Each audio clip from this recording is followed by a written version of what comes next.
ஐயா பழனிசாமியை பாகம் பாகமா பிரிக்கிறாங்களா, வாயிலை வயிற்றுல அடிச்சுக்கிறாங்களா. ஓ பிடிவாதத்துக்கு இப்படி மொத்தமா எல்லாம் அறுத்துக்கிட்டு போச்சு. இதுக்கு மேல உட்கார்ந்து என்ன செய்ய போற, எப்படி சிஎம் ஆவ? நான் கேட்கலப்பா, அங்க சுத்தி இருக்கிறவங்களா கேட்கிறாங்களா. தொகுதி 1-2 ஜெய் போன்ற ஒரு நம்பிக்கையாச்சும் இருந்துச்சு.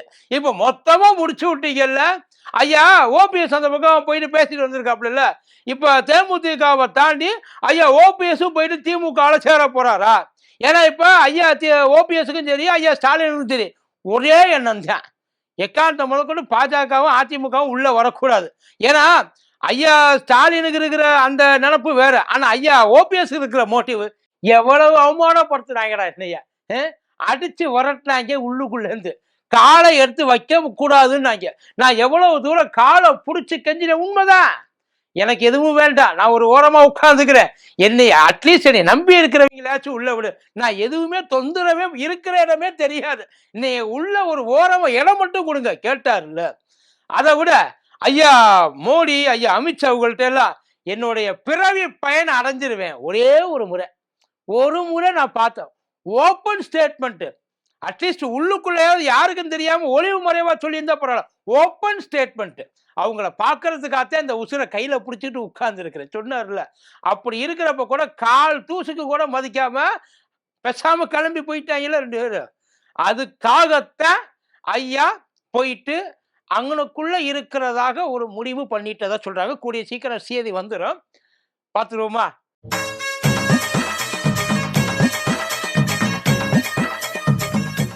பூஸ்டர் சுகரை கண்ட்ரோல் பண்ணும், உங்க ஆரோக்கியத்தை மீட்டு தரும். சர்க்கரையை கட்டுப்படுத்துறதுக்கான எளிமையான வழிமுறை, இயற்கையான வழிமுறை. அனைத்து மருந்து கடைகளிலும் கிடைக்கும். மதியம் நேரம் வணக்கம், இது மதியம் தர்பார் கூத்தடி கோப்பு.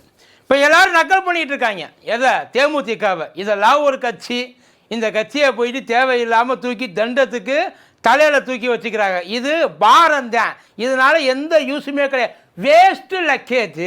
எடப்பாடியார் பிளான் பண்ணி இதை தள்ளி விட்டாரு. எவ்வளோ தூரம் உட்காந்து பேசுனாங்க ஈசாவுக்குள்ள, யோசிச்சு பாருங்க. அன்னைக்கு சிவராத்திரி கொண்டாடவா போனாங்க அத்தனை பேர்? அங்கே இருக்கிற டிக்கெட் வாங்கிட்டு போனவங்க எல்லாம் சிவராத்திரி கொண்டாட தான் போனாங்க. சில டிக்கெட்டுகள் வந்தது இல்லையா உள்ளுக்குள்ள.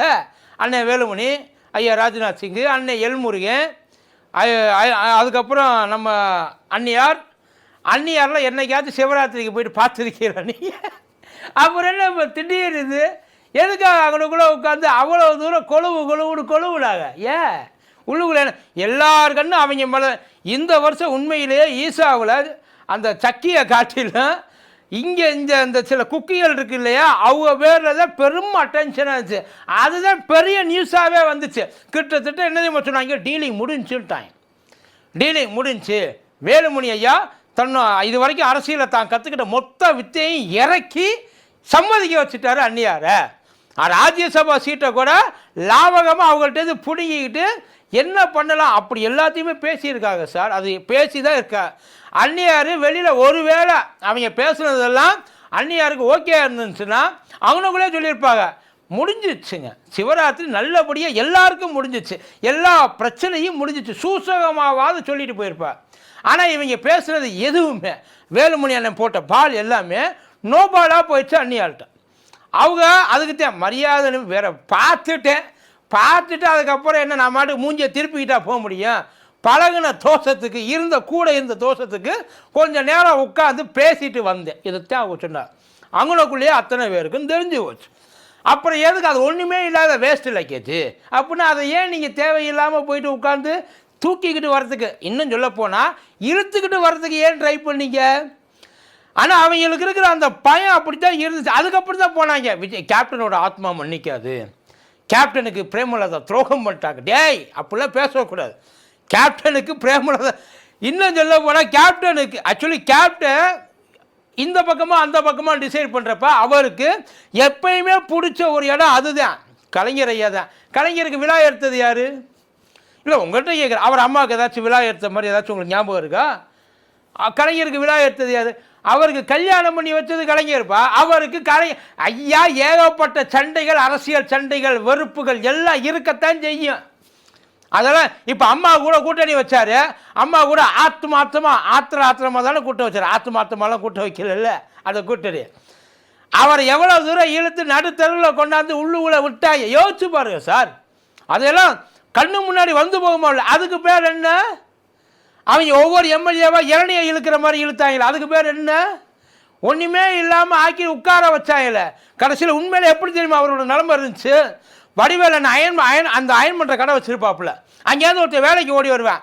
அண்ணே நீ சௌரியமாக படுத்து தூங்கு, உனக்கு எல்லாத்தையும் நான் பார்த்து தரேன், இனிமேல் நீ அதாவது இனிமேல் நீ வந்து கஷ்டமே படக்கூடாது, நிம்மதியாக இப்படி ஒருத்தன் கிடைக்காம போயிட்டானேன்னு சொல்லி நிம்மதியாக படுத்துவாப்புல.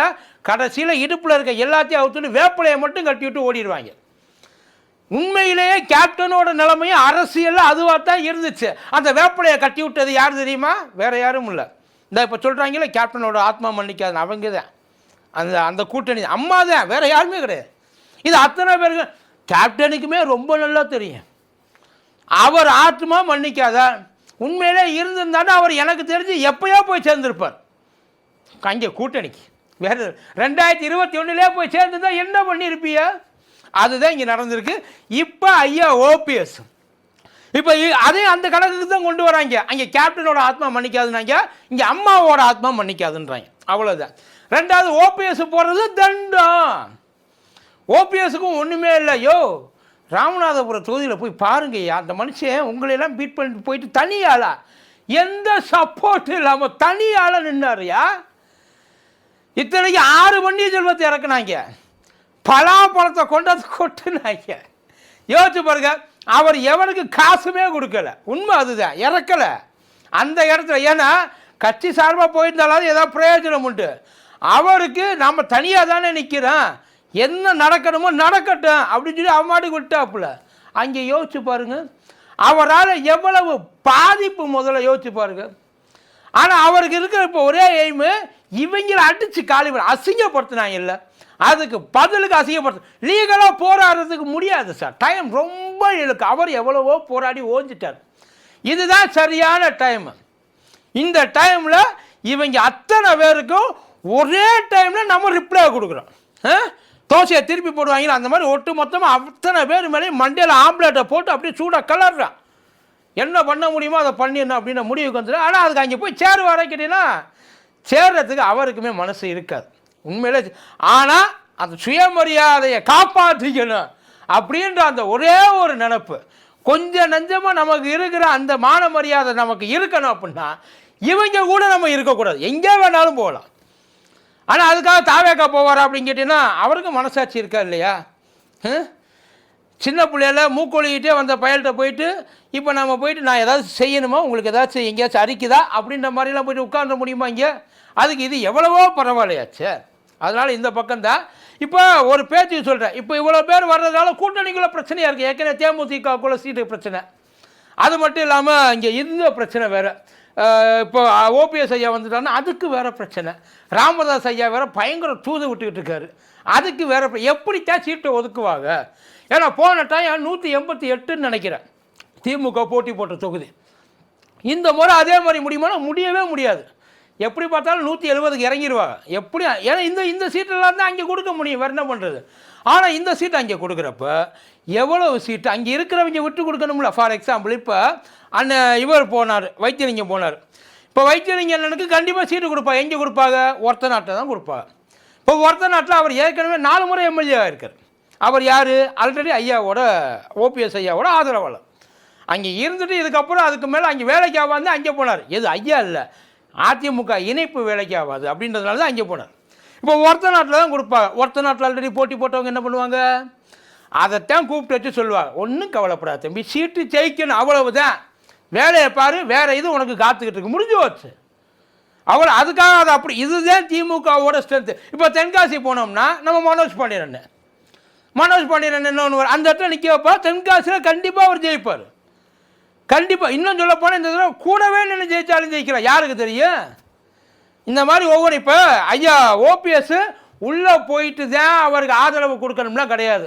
எனக்கும் உனக்கும் ஒரே எதிரி, அவ்வளோதான். என்ன பண்ணணும்னு மட்டும் சொல்லு. ஆனால் என்னால் உள்ளே வர முடியாது. அடித்து ஓட விடணும். அது கதறிக்கிட்டு ஓடுறத நான் கண்கொள்ளா காட்சியாக இருந்து பார்க்கணும். அது என்னை முறைச்சி பார்க்குறப்ப எனக்கு சிரிப்பு வரணும். அதுதான் அவருடைய எய்ம், வேறு எதுவுமே கிடையாது. செஞ்ச ஒவ்வொரு வேலைக்கும் நான் நினச்சி 5 வருஷம் சந்தோஷப்பேன் சார். அவ்வளோதான். இப்போ இதுக்காக அதிமுக துரோகம் பண்ணுறார். அவர் அதிமுகவுக்கு துரோகம் பண்ணுறாருன்னா இவரை வெளியில் அடித்து விரட்டி விட்டது அதிமுகவுக்கு யார் என்ன பண்ணது? அவர் என்ன பண்ணார்? அவர் இதுக்கு முன்னாடி அவர் உள்ளே போனார், அவர் வந்து எல்லாம் செஞ்சாருன்றீங்கள, அவர் என்ன பண்ணார் அதை சொல்லுங்களேன். ஆரம்பத்தில் எவனாச்சும் ஒருத்தர் நல்லா வாழ்ந்த இடத்துல நீ போயிட்டு கையை துண்டை எடுத்து இது இங்கே அக்குளில் வச்சுக்கிட்டு கையை கட்டிட்டு வர்றப்பெல்லாம் வணக்கம் போடுறான்னு சொன்னால் எப்படி இருக்கும் ஒருத்தனுக்கு? அதுதான் அவருக்கு இருந்துச்சு. இத்தனைக்கும் எல்லாத்தையும் விட்டு கொடுத்துட்டு போகிறதுக்கு அவர் தயாராக இருந்தார். ஆனால் எவனாச்சும் ஒருத்தன் ஒத்துக்கிட்டானா? எவனாச்சும் ஒருத்தன் அவரை மதிச்சானா? ஐயா பூ கொடுத்தா வாங்க முடியாத அளவுக்கு ஆக்கி விட்டாங்களே ஐயா, ரிசீவ் பண்ண முடியாத அளவுக்கு ஆக்கிட்டு அப்புறம் அதுக்கு மேலே என்ன இருக்குது? அதுக்கு தான் மொத்தமாக வச்சு விட்டார். இப்போ அவங்களுக்குள்ளே போட்ட டீல் சிம்பிள். அதான் இதுதான் பண்ணியிருப்பாங்க கூடுமான வரைக்கும். எனக்கு ஒரு 6-7 கொடுங்க, 6-7 இறங்கி நான் வேலை பார்க்குறேன். நீங்கள் வேலையே பார்க்க வேண்டாம். நீங்கள் மாட்டுக்கு அந்த தொகுதியில் சேரை போட்டு காலை மேலே காலை போட்டு சப்புன்னு உட்காந்துருக்கேன். மொத்தமாக எல்லாத்தையும் நான் பார்த்துக்கிறேன், முடிச்சு விட்டுடுறேன். இப்போ இந்த 6 பேர் என்ன பண்ணுவாங்க? உள்ளே போனதுக்கப்புறம் அவங்களுக்கு ஆதரவு. உள்ளே போனதுக்கப்புறம் சேர வேண்டாம், அதாவது ஒன்றும் உட்கார வேண்டாம், சுத்த வேண்டாம், எதுவும் செய்ய வேண்டாம், மிஷன் கம்ப்ளீட்டட், அக்காம்ப்ளிஷ்டு, முடிச்சு விட்ருவோன்ற அப்படின்ற மாதிரி அவங்களுக்குள்ள ஒரு டீல் பேசியிருக்கிறதா ஒரு தகவல். But it's a better deal.